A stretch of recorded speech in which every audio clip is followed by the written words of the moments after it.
Ladies and gentlemen, the RTX 4070 is experiencing what could be best described as an odd reception to the market. It certainly isn't the only GPU. From Team Red, for example, the 7900 XT has also, been largely received in much the same way. The 4070 sold well initially, but now is available for up to 10% off at certain retailers, and we'll go through them in just a moment. But while there are some signs that the GPU isn't selling as well as expected, such as these discounts, it is actually appearing in several top sellers lists, including Amazon. Again, we'll go into that in a moment. Now, you may recall a few days ago, I discussed the fact that Nvidia were allegedly considering knocking $50 off of the MSRP of the base level cards. So this would basically mean that there were $550 US, and they would do this by basically subsidizing the AIB. But at the time, it wasn't clear when the AIBs would institute these cuts, mostly because, well, the 4060 Ti is waiting in the wings.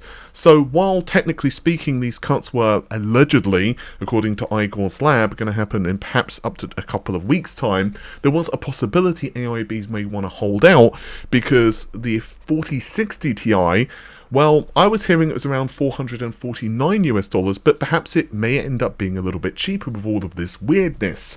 So let's go through this, shall we? With an update, I want to give courtesy credit to WCZF Tech here. So the RTX 4070's graphics cards are experiencing, just basically poor sales. So production, allegedly, according to the Chinese board channel forums, basically is being cut for a period of a single month. Now, anecdotally, if you were to take a look at some of the best sellers lists, well, for example, take a quick peek at Amazon.com as well as .co.uk, you can see a very interesting mix of graphics cards. Nvidia's RTX 3060, at least in the US right now, I'm sure this is going to change on a dime, but you can see the top few spots are all taken up by variants of the 3060 and 3060 Ti. May I also point out that the RX 580, the 2048 shader variant, may I add, is also retailing at a really cheap price at the moment. In fact, I'd go ahead and say that the RX 580 variants are really good value. In fact, as a quick tip from me to you, if you're looking for a reasonable GPU at 1080p, entry-level 1440p, you can actually get the RX 480s and even better 580s used for really cheap depending on the retailer, and ultra cheap if you go to somewhere like eBay, because many of these cards are ex-mining GPUs, honestly, if you're willing to go used. But obviously, at the end of the day, if they work, well, that's down to you. I mean, obviously, the warranty is not exactly a thing if it's used. But if we keep on looking down the list, we can see a plethora of RTX 4070 Ti's, and there is a single RTX 4070. And if we do much the same on the UK variant, obviously showing differences in market, well, here's where things get a little interesting.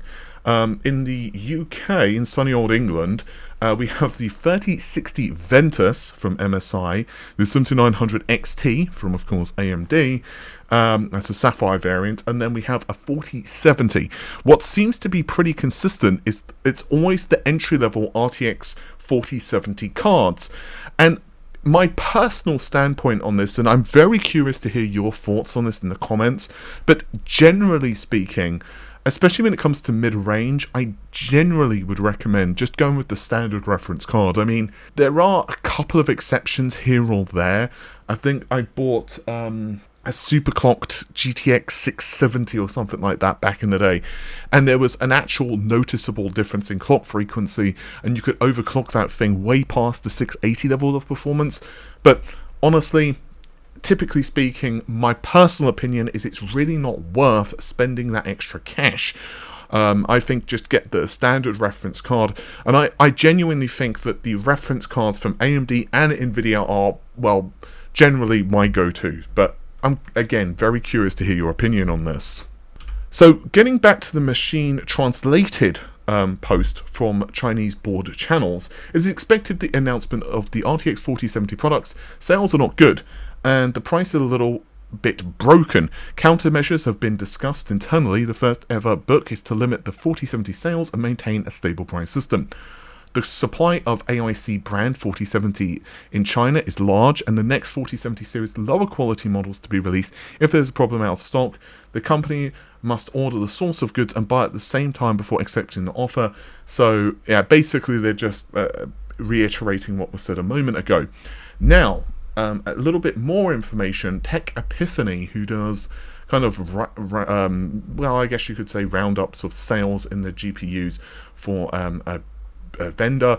Well, you can see yourself some interesting data. Here we see the RTX 4070 slightly over double the sales of the RX 6950 XT, and then of course we have a bunch of cards which are really close in sales volume. For example, the 3060, the 6600, the 6700, all very similar to one another within, you know, basically counts of 10.